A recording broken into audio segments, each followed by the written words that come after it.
attempt to do it live. I'm gonna tweet about it. So now we'll do the thing where I mumble incoherently before the show. Hello and welcome everyone to Gamestate episode 19, I think. We'll call it 19. It is Monday, November the 26th. I am your host, Adam, a winner is you, Ragsdale. And today we will be talking about, very briefly, GP Taipei and GP San Antonio. Is that correct, GP? I don't know. That's correct. My brain does not work today. Anyway, I am fortunate enough to be joined, as always, by our three regular hosts. Glenn Jones, Event Coverage Coordinator for Star City Games. Glenn Jones, Event Coverage Coordinator for Star City Games. Hello, everybody. That's weird. Why does my... Did other people hear that? Yeah, I heard that. It's gone now. Yeah, it's gone. It was just here. Okay, It's cool. helpful. Steven Flavo, Poker Pro, and Magic Enthusiast. Hi, guys. And Cedric Phillips, Professional Magician and Magic Personality. Hi. How are you? So, yeah. So hopefully we dodge the echo for the rest of the show. I have no clue where that came from. The first thing we're going to touch on is GP Taipei. It was a very well-attended limited GP in Taipei. They had 727 people. It was won by one Makihito Mihara, who people who have been following the competitive Magic scene for a while will know as having won the now defunct Worlds Tournament in 2006. And it was a fairly decorated top 8 that also featured one Yuya Watanabe, notable for being a man so good at Magic he would top 8 any event, including one held on the moon. So we don't really have anything to say about that because it was a limited GP, and we're just going to slide on over to the other GP in San Antonio, which was won by one Tyler Lytle. Is it Lytle or Little? It is Lytle. Lytle. Lytle, yeah. In a red-black aggro mirror match in the finals, in a top 8 featuring 3 red-black decks, 1 Bant deck, 1 blue-white, 1 blue-white-red, 1 white-green, and 1 4-color rights. So it was a fairly diverse standard format. The first thing we're going to talk about was probably the largest story of the tournament, the red-black aggro deck, which represented a large percentage of the field and took the event by storm, as I said, playing a mirror match in the finals. We will go to Cedric first. How do you feel about red-black, and how do you think the standard metagame is going to evolve to deal with it? Well, coming into this tournament, I thought red-black was the best deck. I thought the guy that won the previous GP with 4 Aristocrats, 3 Hell Riders, and 3 Thunder Maws, along with all the other creatures they had in this deck, I thought his deck list was fantastic. I wasn't surprised to see it being the most played deck, or to see it just copied, and to see it win this tournament either. I think this was a deck that people were coming in to beat, or whatever, and I think that some people were just like, I don't know if many people are going to play it, and then a bunch of people played it, and it did really well and won. So, yeah, I think this deck is definitely the real deal, like, not close, very, very good deck. The interesting thing is that I think it's a very hard deck to kind of fight, because its threats are so good, because Aristocrat's so good, because Dragon's so good, and it fights you like either very quickly on the ground. Its threats are resilient with Gravecaller Messenger, and I mean Aristocrat is also resilient and fights you in the air. So it's a really, really good deck, and I'm gonna be interested to see how people do adjust to it, because like, you know, there's the Bant decks with like Drag Tusk and like Azorius Charm and like all of this removal and stuff, but it's still not very good against the deck. Jerry Thompson tried playing like a blue-white-red deck with Pillar of Flames and Snapcasters, stuff like that. Like basically blue-white flash just with a small splash of red, and like had some success, but ended up still losing to zombies at least once on the weekend, maybe twice. So, I mean, I tried something that I'm sure we'll get to later in the show to try to beat the deck, but I only got paired against it once. But the deck that I played is, I mean, realistically, it's garbage, but like it beats the Rakdos deck. So I don't know if people are going to take the approach of just playing a really bad deck to try to beat Rakdos, or if the tools are there to try to beat Control. So I definitely think that deck is like the deck to beat. It's not even close, though. I think it's just far and away the best deck in the format. All right, I'll probably rebuy, but we'll go to the other people before I back it in. Glenn, what do you think about red-black, and how do you think the format will adapt? Yeah, I agree with Cedric's assessment that we've definitely got it cemented as like the best deck. It beats a lot of the control decks. And going back to what Ced said, The threats. I like I like No. I like when people realize they said that for the first time and they always laugh. Oh no, You're I not the was first waiting. one. I had like 2 minutes here. Okay. But yeah. So the threats are really good, but beyond being just really good, they're also like the diversity of the answers are not good. Like we don't have like Go for the Throat like we used to or Doomblade. You know, you've got like Ultimate Price, but that doesn't kill Aristocrat. You've got Tragic Slip, but that doesn't always kill like anything. And you've got, and these are all like the black spells too, which are the only good ones. Pillar Flame obviously is like a prime example. Like awesome against Messenger, terrible against like the actual real threats beyond Messenger. So like when you're restructuring your entire deck to get a good answer to their turn 3 play, you better hope that your deck was pretty good against their 4 and 5 before, or you're just going to be in a really bad place.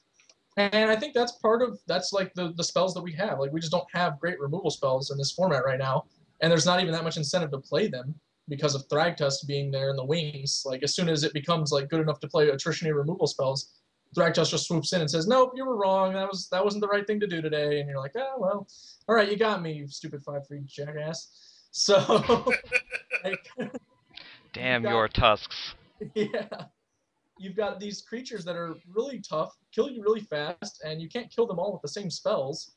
So you have to get like a very precise mix going, or you just have to have a strategy of your own that trumps what they're doing, which is, I think, the best way to go about attacking the deck, which is similar to what Cedric did. The issue I have is like, I think the best way to attack the deck is to play it. Like, it's better at killing itself than almost anything else. And it's also better at killing a lot of other things than almost anyone else. So, like, I have to play Vegas in a couple weeks for SEG, and I'll probably be looking at ways to build a black-red deck for the mirror at this point. It just seems like that's the highest EV strategy. You said you're going to be playing? Yeah. Nice. Very cool. Eh. You have moderate enthusiasm for that at most. Right. I mean, if I was making the decision to play now, I probably would decide not to. But I made it like 6 months ago, and we all make mistakes. It's fun. Steven, red black.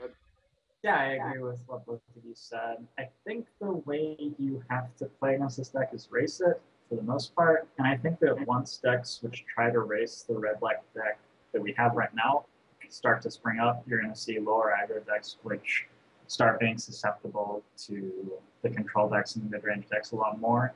So I don't think the metagame is like over or anything. I think that you're going to see like drop to slightly lower aggro decks, and then the other archetypes are going to start being a little more attractive. Yeah, that's sort of what Cedric did over the weekend, where he just got completely destroyed by real decks, but could beat red black. You know. All right. So I sure could. I want to sort of run it back. I know you guys have said that red black is somewhat clearly the best deck in the format. Has this become, for the time being, a play the best deck and win the mirror format, do you guys think? Like, are we at a point where the best response to red black is to just play red black and play it better than your opponent? Well, the problem with that is, and this is what I tried on stream all last week, is that the red black mirror is just like literally a flip, because like it's very die roll dependent, because zombies are just terrible blockers anyway. So the person who's on the play is just going to give the beatdowns the entire time. Like you can't like play something and be like, I'm going to be defensive and block your guy. It just does not work, because like Ghoul comes into play tapped, Knight of Infamy is a terrible blocker, Messenger comes into play tapped, like Aristocrat isn't a good blocker. So it's like it's not like you can shift into control. I tried like boarding in like Nighthawks and like I was like starting 4 Sign in Bloods, had like 4 Nighthawks, had like some Flames of the Firebrand, some slips and shit, and it just didn't work. Like I would play Nighthawk like a tough guy, and they would just go like kill it, keep attacking you. I'm like, man, that's not what's supposed to happen. I'm supposed to get to trade with something, get 2 life back, or like stop you from attacking with your 2/1s. They just Spirit or like Flames it or something, because like they know that other people are going to be bringing in Nighthawks, and then just keep attacking you. So the mirror is just miserable. It's really, really miserable. It's just whoever draws better and just attacks like straight through them. That sounds awesome. Glenn, do you feel similarly? Yeah, I don't know. I mean, it's tough. It's tough to say. Like, I don't think like being aggressive is definitely a good option. I think like your game plan has to be awesome basically, but I don't like the card quality, especially in the mono red deck, but like in other decks too. Like when you're playing the humans decks and you have like the weak draws that aren't good, or the green white aggro decks which are different from humans, and those draws that aren't good are also like pretty underwhelming. Whereas the black red decks like card quality is just overall significantly higher. I think like they don't have to have multiple humans to make their one drop good. It just always is good, like that kind of thing. I don't know. I am not a fan of the other strategies. I don't feel like they attack from as many angles or as successfully as the black red deck does. It just has the most reach and the best threats at the same time, which is like, why would you play the other aggressive decks most of the time? Steven, thoughts? No Yeah, thoughts? as I sort of said, talking about where the meta is going to go, I think that for a little while it's going to be about being the mirror a large amount. I think you have to race the deck just because of the tools that the deck has. I don't know that there's a whole lot you can do to race the deck other than playing it. But I think like it's only going to take a week or two before that gets inbred enough that the other archetypes are starting to prey on it. Yeah, I reasonable. definitely think that's true. Like things will probably get inbred and people will have like some pretty bad cards or whatever. Like I was gonna play Rakdos the GP in like main deck Tragic Slip, and like take like, some interesting like ways to go about beating it. Like people are starting like Victim of Night, and I was just gonna like ignore that plan because like Victim of Night's so bad in the mirror that like I wanted to get like some percentage points in the mirror. But yeah, I think that things might start getting so inbred that like if people are just going like psycho and trying to beat the mirror, that you can just like either play a normal deck or you can just get them with mono red, which is what I tried this weekend. And I mean, I got paired against Rakdos once and beat it in like literally no time because you're just faster than them, but you're not as resilient. But you don't have to be resilient against them because like they can't kill all your stuff, they can't block your guys. But I mean, the mono red deck is just atrocious against like Hollowed Fountain or whatever, or like Glenn's favorite card, Sunpetal Grove. It's just terrible against those decks. So you're literally just playing like the landmine game. And I mean, sure, like I was able to win some of those matches just because like I'm good at Magic, but like there's the TCG player 50K coming up this weekend, and it's just like if I'm playing against someone with a brain who's playing Six Revelation, it's over. I'm just dead. Like there's nothing I can do. So they have to get just horribly unlucky to win. All right. Before we move on, I feel compelled to mention that one of the red-black decks in this top 8 was the Mark of Mutiny variant, and I want to know if there's any reason you guys would consider that superior or any reason you would play that deck. Basically, I'm not totally clear on why that's happening, so I'd like you guys to explain to me, like, why Mark of Mutiny is happening. We'll start with Cedric every time. Cedric, why is Mark of Mutiny happening? Yeah, I don't know. I don't know. I tried it, and I tried that version. So I tried like the version that won the GP or whatever. Had like a lot of success with it. I wanted to be open-minded. Try like the Mark of Mutiny, like Bloodthrone Vampire version, and it's just like really, this is just like adorable, and just the draws are just, oh god, they're bad sometimes. Where you just don't need to do that. Like the game where you have like 2 marks and no sack outlet, and you're just like in the mirror. It's just, just kill yourself. Because it's just embarrassing. Do you enjoy your second Bloodthrone Vampire? Is that what you're saying? Yeah, it's just, oh my god, it's so bad. I mean, like, when it all comes together, it's pretty nice, but when it doesn't come together, which is going to happen more often than not, it is bad. Glenn, I know you were laughing at Cranerson's comment. I guarantee it. I bet it all right now. I mean, I love me a Bloodthrone Vampire more than the average human, I think. Like, it qualified me for a Pro Tour. Like, almost, I mean, not single-handedly, but, like, I won a lot of Rise of Eldrazi traps with Bloodthrone Vampire. And, like, the cards, it's not great or anything, and I don't think the deck is good. I don't know why it's better than Black-Red. Its threats are worse. Like, it just has the same problem as the Mono-Red deck, in my opinion. Like, your plan may be better, but your card quality is really low, so, like, when your plan isn't awesome, then you just have to rely on these pieces of crap to get you there, and they just won't. Like, the 1/1 for 2 is not going to attack them for lethal. I'm sorry. It's really rough. It's also a much worse deck when people start actually like dedicating spot removal into the deck. So like as they try to respond to these aggressive creatures, like your creatures become worse just by the splash damage. I mean, I guess it's kind of like it's adorable if it's like something you want to do and it's like, oh yeah, this sounds fun. I'll do this. Like, cool, go nuts. I mean, Mark of mutinying a Grouse Messenger and sacking it probably feels awesome or whatever, but I don't really get anything else out of it. Steven, do you love the Mark of Mutiny? I mean, my assumption is that this is a product of the like 5 games of playtesting equals solve the format, like philosophy that people take to preparing for GPs. Want them all. And yeah, probably sometimes you sit down with a deck and do cast the Mark of Mutiny and sacrifice the track tusk, and you're like, whoa, it's the best deck ever, and then you like take it to the GP. I mean, somebody did well enough to top 8 with it, so obviously the variance can happen. Magic's an easy game. I don't know if you know. Yeah. Got them all. It's not hard. It's not a hard game, yeah. All right.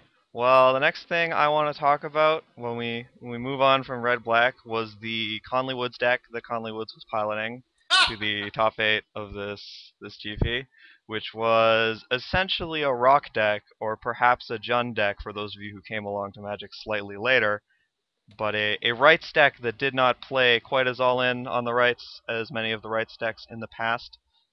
So I'll ask first about this particular deck, and then we can move on to the other rights decks and where rights decks have gone, or what have you. As I claimed, Cedric, you may start. Conley Woods and his monstrosity. So I stayed with Conley for this tournament. It was me, Conley, and Jerry T in the room for the tournament. And so, obviously Jerry's playing like some blue-white flash deck or variant. And so, Conley like goes back to the room, and then Jerry and I are like in the site. I'm playing some games against Chapin. They all kick us off the site or whatever, and we come back to the room.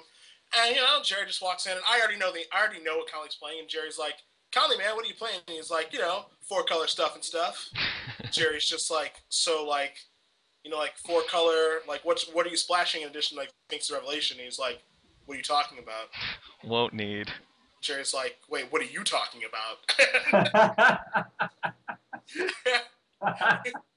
Conley's like, "Just think of all the good cards that aren't blue, and they're in my deck." And Jerry's just like, "Yeah, I can't do that. That's not something I can do, man." Not legally allowed to play 30 cards in your deck, sir. Yeah. So, like at this point, like Conley's established who he is or whatever. Like, Jerry would never play a deck Conley would play. I would never play a deck that Conley would play, but Conley's going to play his deck or whatever. So, he asked us about some cards in his deck, and, like he was going to play 4 Lingering Souls, and we were just like, "Nah, man, like play Smiter. It's awesome." And then Smiter was awesome for him during the tournament or whatever. I think his deck is absolute garbage, and we told him that, like, after every round that he won, we just thought it was just atrocious or whatever, and he just kept winning because, like, it's Conley, and he's good at Magic. And I swear to God, every time I came over, he was playing against a control deck, and he had 2 Triumphant Ferocities in play, and I'm pretty sure he only plays 2. Yeah. Yeah. It's like the only card in his entire deck that does anything against them, too. It's hilarious. Yeah, he's just like, turn 2 Triumph, turn 3 Triumph. And he's just like, turn 4, Thragtusk. And the guy's like, "Yep, don't have anything." And then it's like, "Yeah, Wrath it, I'm still good." And then every turn, he was just like, draw 3, and then it's like, they could never kill all of his guys because like he just unbarrel right Thragtusk back for value or whatever. And it's just like everything kind of broke his way this weekend. Like I'm sure like the deck is like reasonable or whatever, but it is just a mid-range deck. Like I wouldn't play mid-range in this format. But I mean, what can you say? Conley did it again. That's literally all you can say. It's just like Conley did it again. I don't know what else to say. Do you have anything to add, Glenn? Yeah, when I saw the deck, I immediately just built it on Moto. I was like, "Oh, I'll try this out." Played a 2-man, immediately deleted it from my net decks. I played like 4 spells, died horribly to an Angel of Serenity twice. Was like, "Yeah, I'm not interested." I couldn't even think of anything I would want to do to the Angel. I was like, "So this guy has Angel of Serenity in his deck. Is my plan that he just never puts it into play?" Like, I don't understand. Like, I guess that must be my plan because nothing else is gonna work. Like. And he put it into play twice, and I was done. I was like, "Okay, that's cool. Cool deck." Loxodon Smiter's good. That's about all I noticed.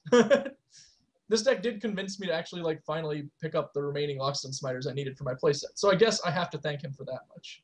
Because Sure. I stopped being lazy, and I bought my $1.11 Loxodon Smiters. Yeah, Loxodon Smiter seems like by far the most exciting thing that's happening in this deck. Yeah, it is. I would agree. He did say at dinner that Armada Worm was terrible. And I Jerry and believe- I just both looked at him and just went, "Oh, really?" No. No. Tell me more. That's not good in the format of super fast decks and Sphinx's Revelation. Why? Why is, that, why is it Tell me not? more. Yeah. Oh, man. Steven, how do you feel about this creation? I don't think I can top that. Like, yeah. I just don't understand. Like, okay, I heard it was 4-color, and I was really excited about all the completely bonkers cards he had in his deck. Because, like, 4-color, like, he already maxed out the Sphinx's Revelations and, like, needed another 3 things. And then he's like, Huntmaster of the Fells, Borderland Ranger. Got him. Yeah, I mean, it is perhaps worth noting that there are consistently people in the top 16 of these tournaments that are playing, like, both Drogskull Reaver and Olivia in their main deck. You know, I So, want to talk about Drogskull Reaver. I think that card's actually pretty well positioned right now.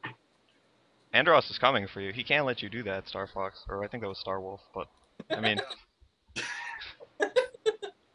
No, that card is totally Andros. It's got the huge hands, and It is. It yeah. is. It's very Androssy. I think that card's pretty good. When I actually saw Jerry was playing it, I was like, oh, okay, that's not a bad fatty. It seems better right now. No, it's pretty good right now. Yeah. I was playing it. People were trying to play like ultimate prices. You kill Thundermaw Hellkites and you just laugh at them. Like, it's just comically bad. It's pretty.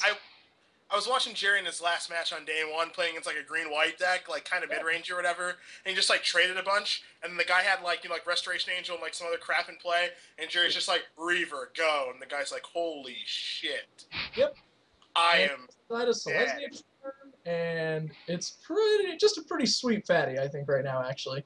I think that was the one thing I learned looking at this tournament was it made me think, oh, I should probably can employ a Drogskull Reaver at the top, because I think Drogskull Reaver is pretty good right now. So that is a direction to look in for that. Like that deck, I think it was Matt Sewell, top 16, with a deck running like Drogskull Reaver, Olivia Voldaren, like 4 colors that you were just talking about. Like, I don't think that deck seemed very good at all. It seemed like it had some powerful cards, like a bunch of Planeswalkers or whatever, but like Drogskull Reaver could probably deliver that deck a lot of wins. Like, it was clearly its best threat. Like, probably ranks like Drogskull Reaver Tamio or something like that. I don't know. Yeah, my favorite card in this deck, as a side note, is the Vault of the Archangel. Just, like, unbelievably adventurous. That is so aggressive. I have no idea. Like, I mean, we have the Lingering Souls, I guess, but come on, man. Like, that seems unreal. Like, well, it's just a fun of. Yeah. That's all. But he has 2 ground yards. Like, that's we're getting so deep. Like, we only need 1 ground yard for starters, but we have 2. But then, like, if 2 is good, I guess 3 would be good. No, but we don't need 3 because we want to get this vault into our deck. Sometimes you don't want to get burned out, Glenn. Just a little bit of a fun of. It's no big deal. I want to say before we move on completely from Conley's deck, on the topic of decks which Jerry describes as completely atrocious before the tournament that end up top 8ing, I know when I was at GP Minneapolis, he was trying to describe Brad Nelson's mono blue clone deck to me before the tournament. Like Brad came up to him and had this giggling conversation with him, and I was like, what is he, like, what's going on? And he was like, he's playing some terrible, like, 12 clones in his main deck, and he just, like, very easily top 8'd the GP. Yeah. Not close. So it seems like if you can somehow get into, like, a room with Jerry or something like that and just play something he thinks is totally awful, you should be good to go. I advocate for that. Well, he tricked me this weekend, so, yeah, it kind of worked. Sort of. Got you. Oh, did he, like, did you audible as in an attempt to make him think your deck was worse? Was that what was going on there? So basically, I was gonna play Rakdos or whatever. I was playing games against Chapin Friday night, and like, this had already been some pent up frustration from streaming with like Rakdos Guildgate. Just the card Rakdos Guildgate gives me fucking nightmares because it's just like the first time it's 4th land for Falkenrath Aristocrat, just can't take it. I just can't deal with it or whatever. Or if it's like the 4th land for Hellrider or the 3rd land for Messenger, just no. I just couldn't deal with it. And, you know, I was just playing a game against Pat where it's just like, man, I really need this 5th land to come and play on tap for this Thundermaw Hellkite, so you're dead. And then I just drew the Guildgate, and I'm just like, I'm going in my room. I just can't deal with this. So, you know, like, obviously the deck's super good, but the mana in the deck's, like, awkward. So, you know, we're laying in bed, like me, Jerry Conley, we're just talking about before going to sleep, and this actually happened. It's just like we're all like conversation ceases, and then Jerry's just like, "Said I can see you playing Mono Red tomorrow," and then he just falls asleep immediately. And so I'm just like, man, I wonder what's in Mono Red. I've lost to it a couple times online when I was playing Rakdos. It wasn't particularly close, and then I couldn't sleep. Because it's all I was thinking about was Mono Red. So I'm tossing and turning. I wake up like every hour. I'm just like, how good is Pyreheart Wolf? It's probably like, reasonable. Like I've lost to it a bunch. And then I just woke up at 5 o'clock and just started playing Gold Cues until the tournament started with Mono Red, and then Audible. So yeah, he just ruined me for the tournament in just unbelievable fashion. Just one comment. That's pretty That's masterful. impressive, really. Yeah. Yeah. It was very well done. How do you feel about calling Pyreheart Wolf Fluffums? Fluffums? He should have a nickname. He's really good. Should. Well, he looks so fluffy and adorable, but he kills you real dead. Like, yeah, he is Looks like really a Shetland good. sheepdog. I mean, I guess it's kind of interesting when Pyreheart Wolf is one of the best cards in your deck. Maybe you should reevaluate things, but Yeah. yeah, Well, he was really good. Jeez. all right. Well, let's talk Bant for a little bit. I know that Reed obviously was playing Bant again because he's still in the top 8. This time he added an Alchemist Refuge to his deck, which actually I'm quite excited about because that card is awesome. I believe that Channel Fireball was also for the most part playing Bant, so there were some Bant aficionados in the room. How do you guys feel about Bant and its future prospects? Cedric, tell us your Bant love. Alright, so this deck's really good. And this pains me because I hate decks like this. This deck's really good. I'm not surprised to see Reed top 8 again either. This deck is totally Reed speed.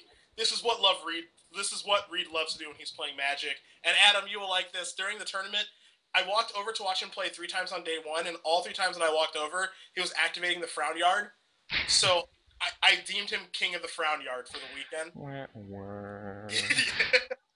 Yeah, just every time he's like, there's like 10 minutes left on the clock, it's game 3, and he's just like kind of playing really quick. He's just like, activate Frown Yard, untap draw, like do like Wrath Your Guys Go, Frown Yard you, just playing really fast or whatever. So I like this deck a lot. I think like if you like a control deck like this deck is really good.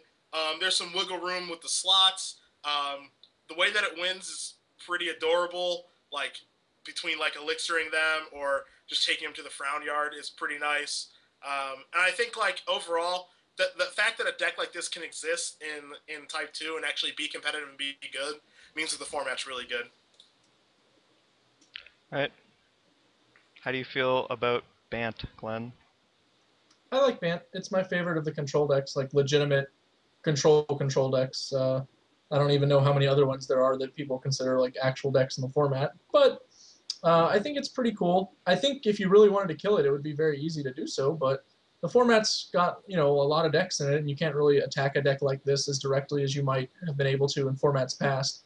So it gets to kind of exist without having to worry about, being directly assaulted. I know, like, in the top 8 profile, like, Reed was talking about the decks he doesn't like to play against, and, like, one of the decks he mentioned was, like, Drown Yard Control, which, like, isn't a deck. What if you think they're gonna play a Drown Yard and they just play a Vault of the Archangel instead? Yeah. And you're like, whew! I mean, it was funny to hear, like, that was what he put in his profile, because it's like, well, there's you, Reed, and it's like not really a Drown Yard deck. I mean, it is a Drown Yard deck, but like, it's not Drown Yard Controller, it just has a Drown Yard, and that's, like, how it kills people most of the time. And then there's, like, this Matt Sewell guy, I guess, in top 16 who had some Drown Yards, and then maybe some CFB guys were playing the deck, too, and that's it, like, so it was a really funny thing to read. Read. I mean, if you read they did a deck tech, and they talked to him about how he played some matchups, and he was like, you just Alchemist Refuge in Supreme Verdict. Which is like the most adventurous solution for a matchup. You're like, well, I have this 1-of colorless land, and I use this and 7 mana to cast Wrath at instant speed. Like, I just route them, and yeah, how do you deal? And they'll do it. I mean, I think the deck's cool. I do like the addition of the Alchemist Refuge. It opens up some avenues. I don't remember if he had Augur of Bolus before or not, but I liked seeing them this time. Yeah, he was minus 2 one-ofs, like the main deck Pithing Needle and the Rest in Peace, and plus 2 Yeah, Augurs, presumably as a concession to the fact that we're going to be more green-white and black-red decks.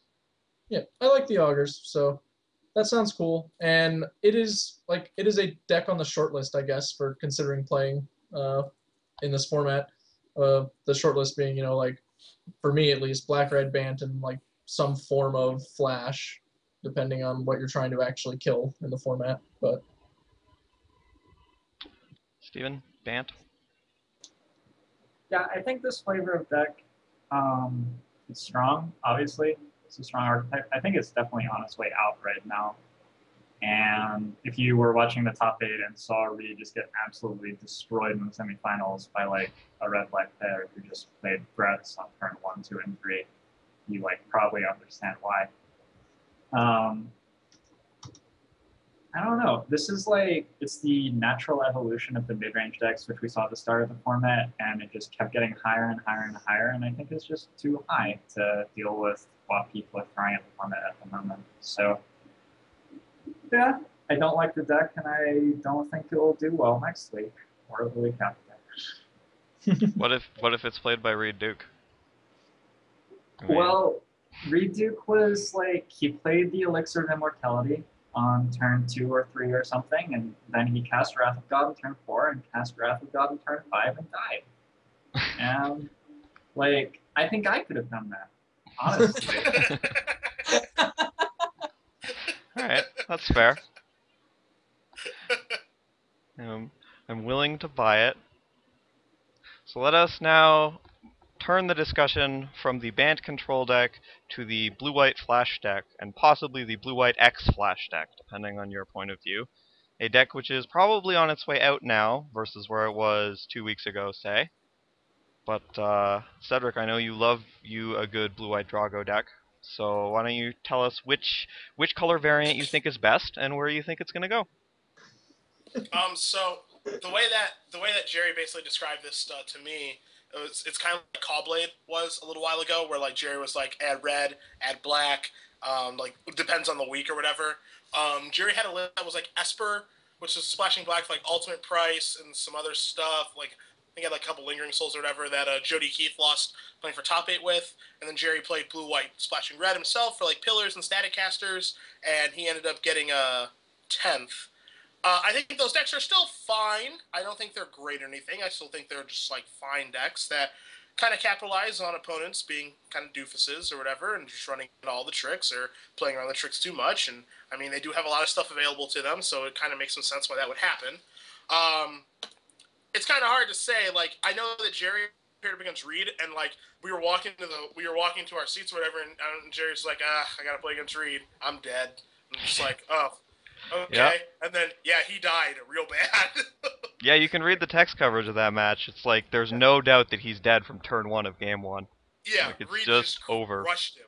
Because, like, Reed just goes over the top of what Jerry's doing or whatever. Like, nice pillar of flames, Jerry, against Reed. But, I mean, Jerry's trying to do, like, different stuff than Reed's trying to do. So, it makes sense, like, going bigger there is better. And Reed has, like, Elixir and Frown Yard and all this stuff to be able to beat Jerry.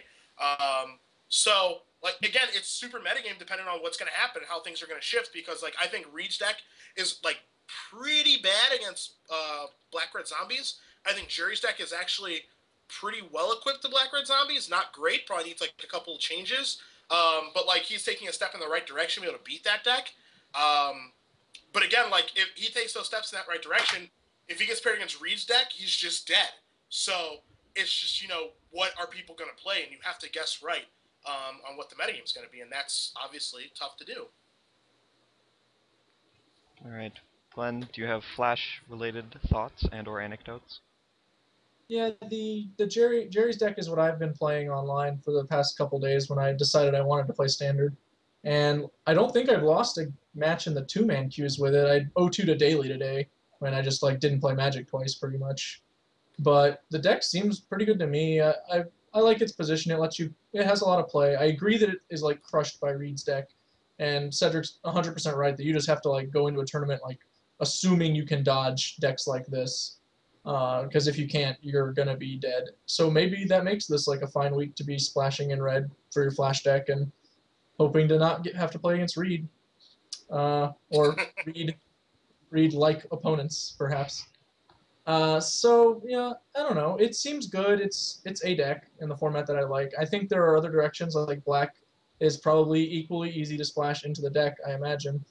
I don't think it even, yeah, like none of the lands matter. So the color's equally easy to splash. It just kind of depends on what you're trying to do with it. Pillar Flame is a little better against the green-white decks than Ultimate Price, I think, but that's also kind of hard to figure out for sure. So yeah, I don't know. I think it is better than the blue-white flash deck right now, and I think that Drog Skull Reaver is the correct fatty for it as well. So if those are the things you want to play with, then I think this is the deck that will let you play with them. All right, Steven? I don't have anything much to add about the deck list. I actually expect Van to be on the way down and this list to be on the way up. Although I don't think it's as attractive a deck as Red Black right now.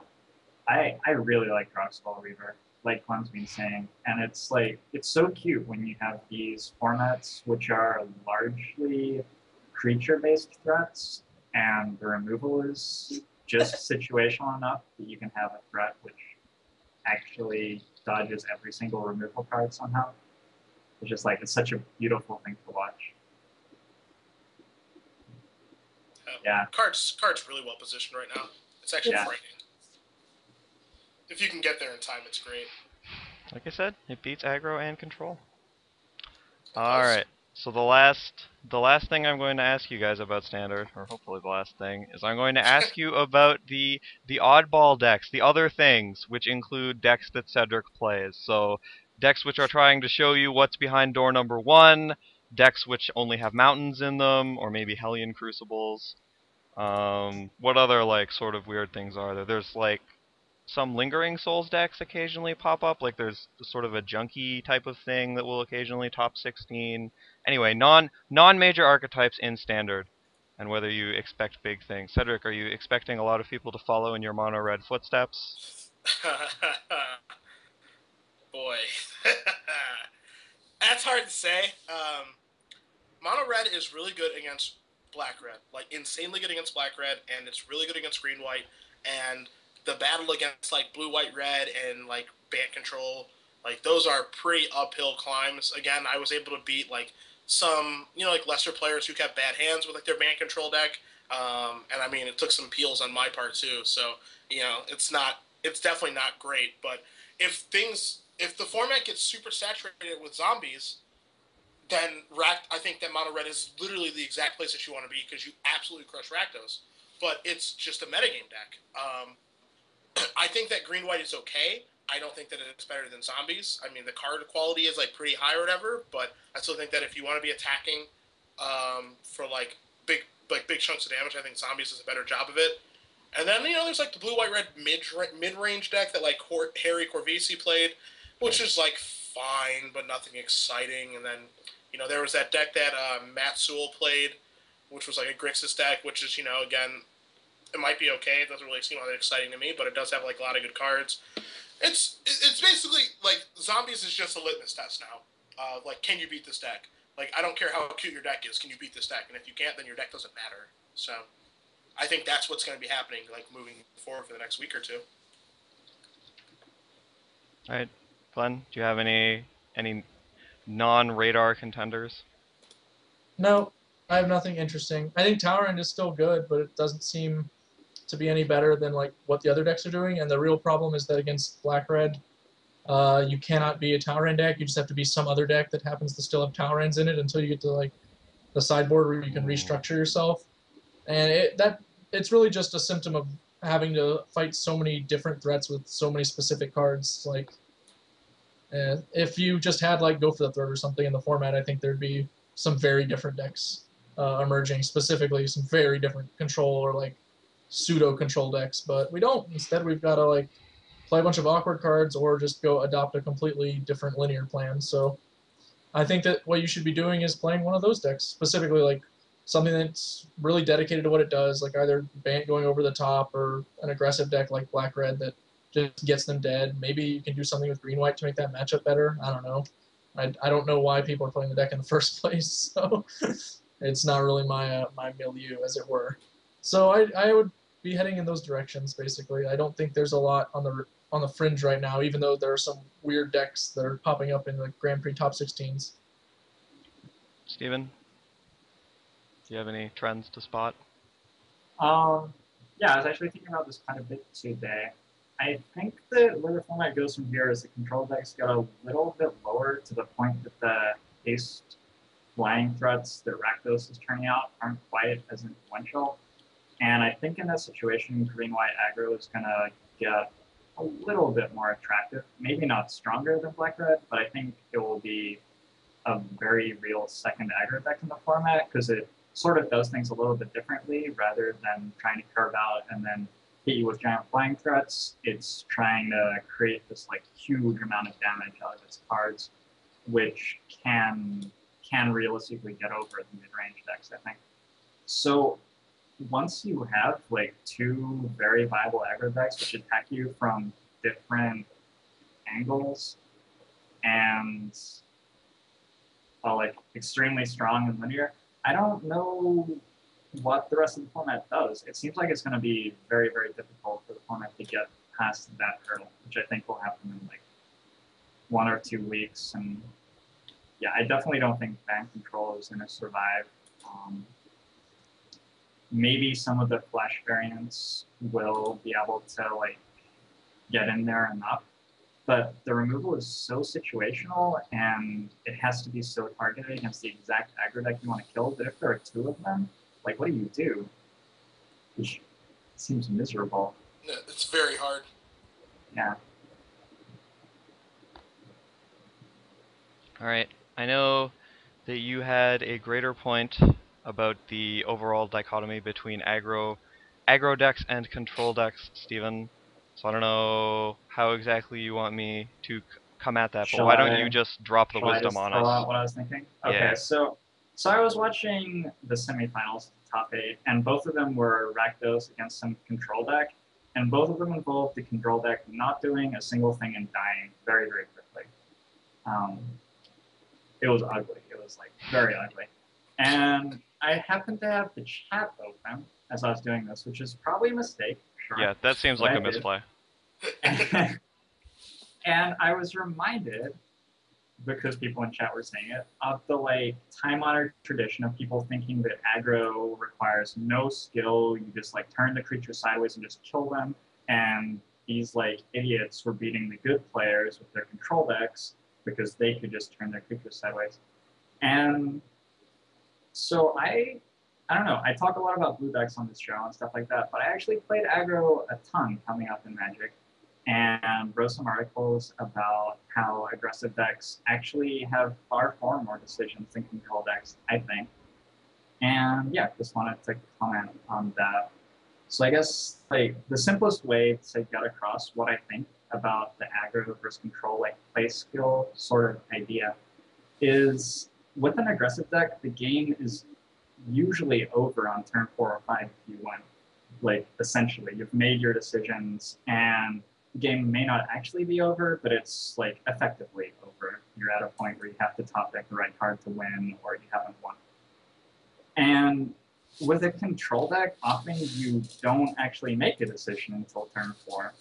Like you play a land, you might accelerate your mana, but people get into their heads that because control players are making all these decisions from like turn 4 until turn 13, they're doing all sorts of difficult and complex things.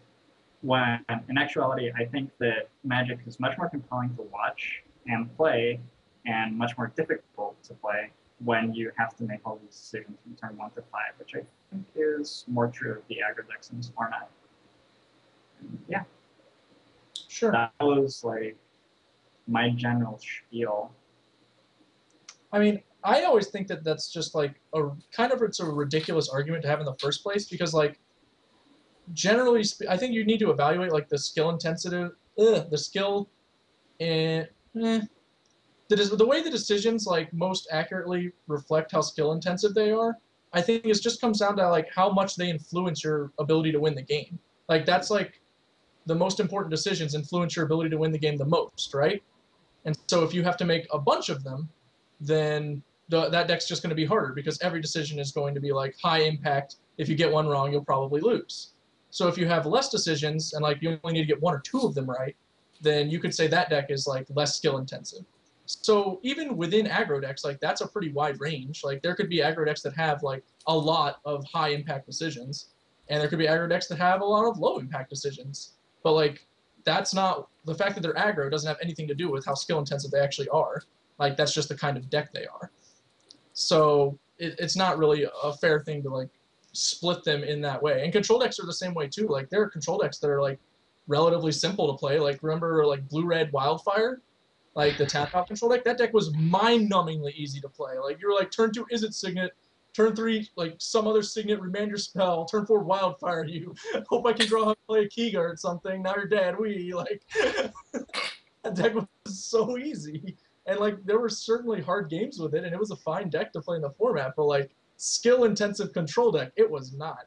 So that's why I just really dislike that the dichotomy people constantly force onto these archetypes in that way. And I think that there's a lot of merit also to noting that aggro decks, like they do play the like game on turn like 1 to 5, like you said, but that means that all of their high impact decisions are being compressed into a narrow space. So that means that like those are the times where you have to be right. If you're wrong during those times, it will hurt you a lot. And if you're right during all of those times, you'll get a lot of reward for it.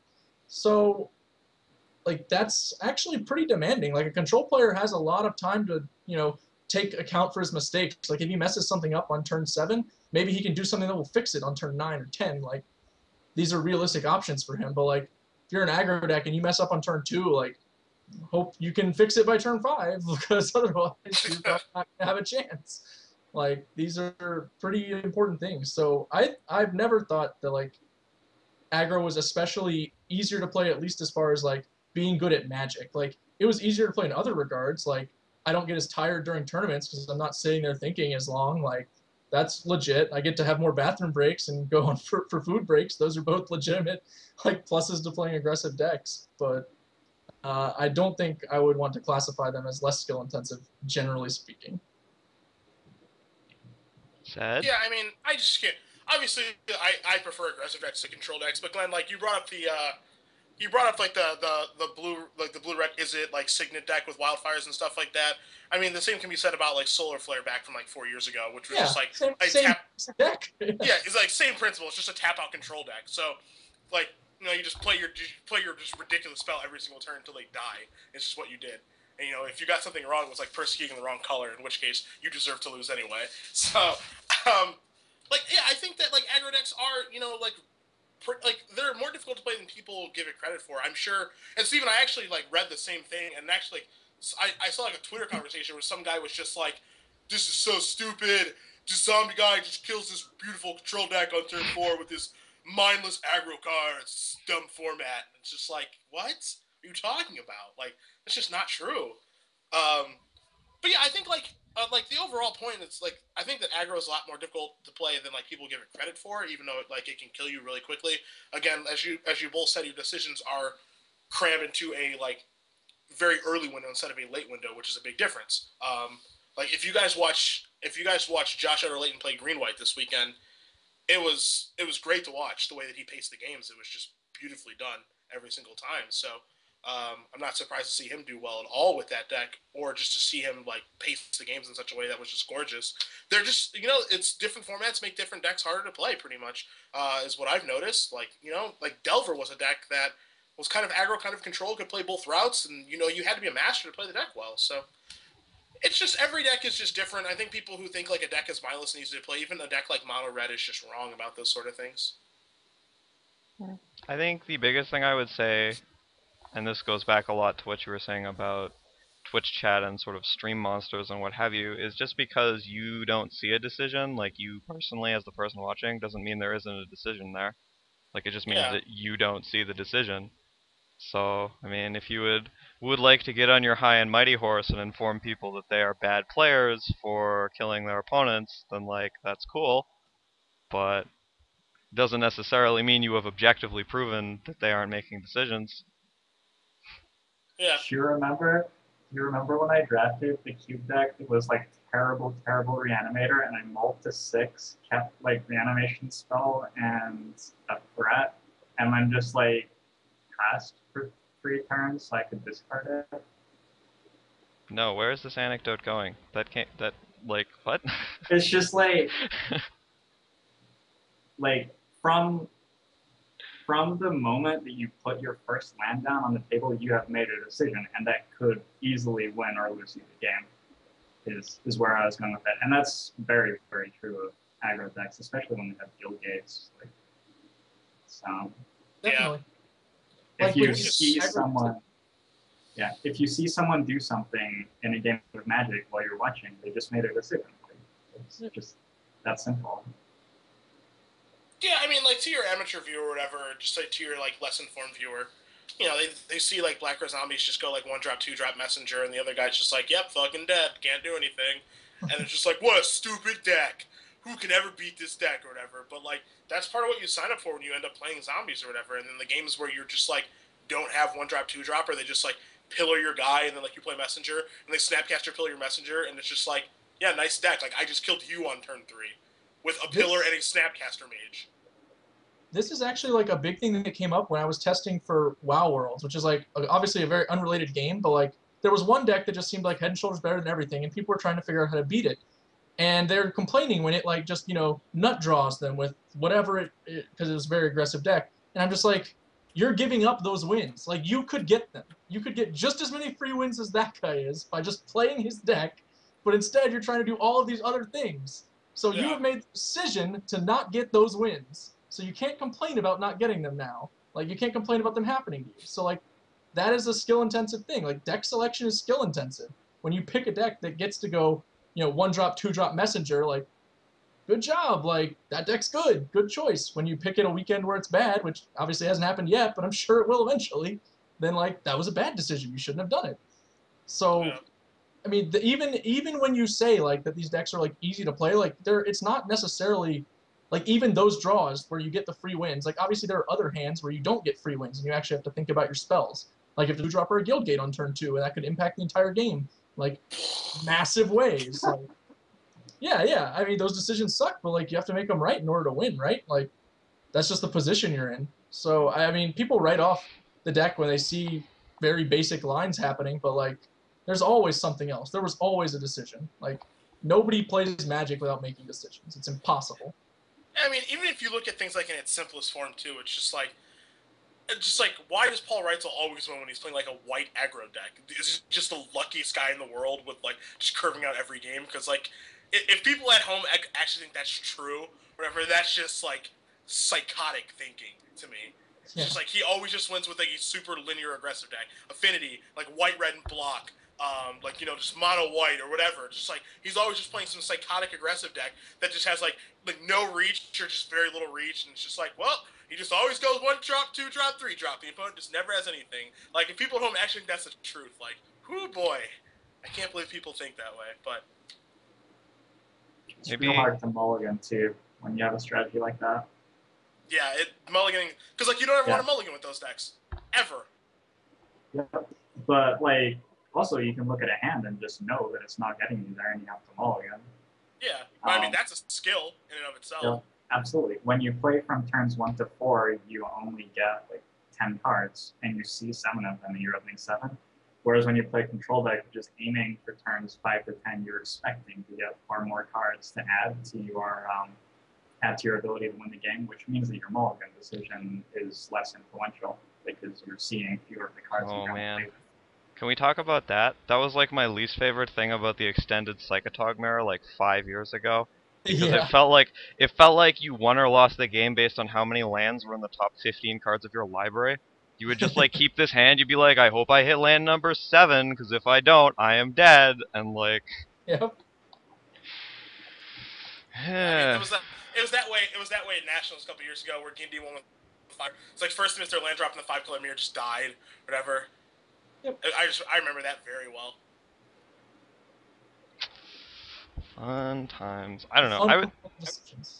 I would say that in summary, there is a wide range of skill intensive and non-skill intensive decks in both the aggro and control categories, and like trying to lump players in by type and be like, that guy is bad, is just like, A, it's not true, and B, it's not even productive thinking. Like, it's not the correct way to think about the game if you want to get better. So, like, I don't really know why people do it. Because people just do things. You know, one Awesome. of the big lessons I actually got in Magic, like at my second Pro Tour, was from Ben S. Who, when we were like testing random Jund decks basically for Pro Tour Honolulu, I kept having to think about like a lot of lines, and we just would talk over like exactly what we had to do each time, and then like make sure I was even occasionally writing some of the stuff down because I like wanted to remember it for next time. And Ben was like, "This is just what Magic is. Like you just want to remove as many decisions as possible because you want to have all of your time and attention for the hard ones, so that the right ones that you can know all the time are just really fast and easy. You don't have to spend time on." And that's actually like a pretty valuable thing, not just to apply to like Magic, but to like everything. Like you don't want to have to think every time about something where you should just know the answer, Like when you're a kid doing math in high school, like everyone can relate to that.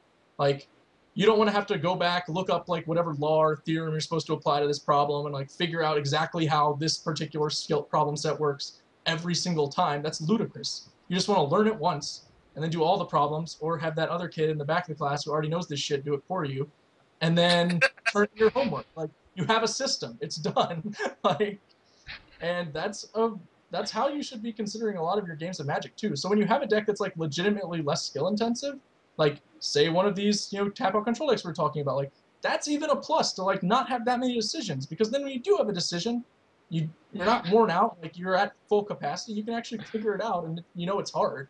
So I mean, it actually plays in a lot of different ways there. Decisions are like the generating and avoiding decision points in Magic are both pretty interesting topics, especially in deck building.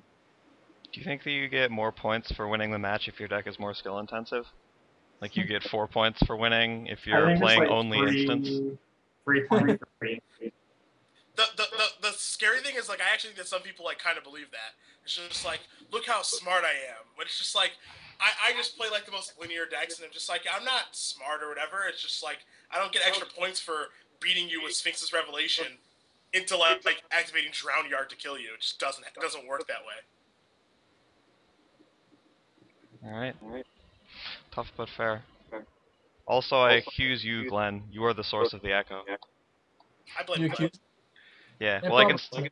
I can see the little border on your Skype thing when it happens, so it's all you, man. Anyway, Sorry, bud. I want to get out of Dodge. I think we We have to defeat the Echo on the way out. yeah, we must defeat it. But I think we've more or less run out of things. It was a fairly short show this week. We had but one tournament to cover. Steven has a cat shawl. That's wonderful. Anyway, we'll do shoutouts, and then Yes, we the will leave cat. you for the week. Cedric, you may go first and do the shouting. All right. Shout out to the people who donated to help me get to Grand Prix San Antonio on Thursday, because that was pretty surreal. If you guys haven't seen that episode of my show, I will be streaming this week. I will either be streaming Mono Red or Rakdos this week, and I will be in Indianapolis for the TCG player invitational thingy. I don't know what deck I'm going to play yet. I think maybe I'll play Zombies, but Mono Red is actually in consideration right now. Again, it's going to come back to bite me again. Don't laugh at me. Sicko. You're a sicko. I am a sicko. I am. I know that. And yeah, that's pretty much it. Like, I was really happy to get to go to San Antonio. So again, for those who donated to help me get there, huge thank you. And I got 5 new basketball jerseys in the mail today, so I'm really happy. Like, super happy. Just like double your wardrobe. Yeah. So like John Pelkak, I don't know if you guys remember him or not. I do. Yeah, he lives in China and has for like multiple years. Mhm. And so he flew back to the States last week, and he messaged me or whatever, and he's like, yo, I get basketball jerseys on the cheap. Do you want some? And I'm like, how cheap? He's like, $5 cheap. I'm just like, yes. Yes, I would love basketball jerseys. So yeah, he brought me some back with him. So I'm very happy right now. Alright, Glenn, shout out.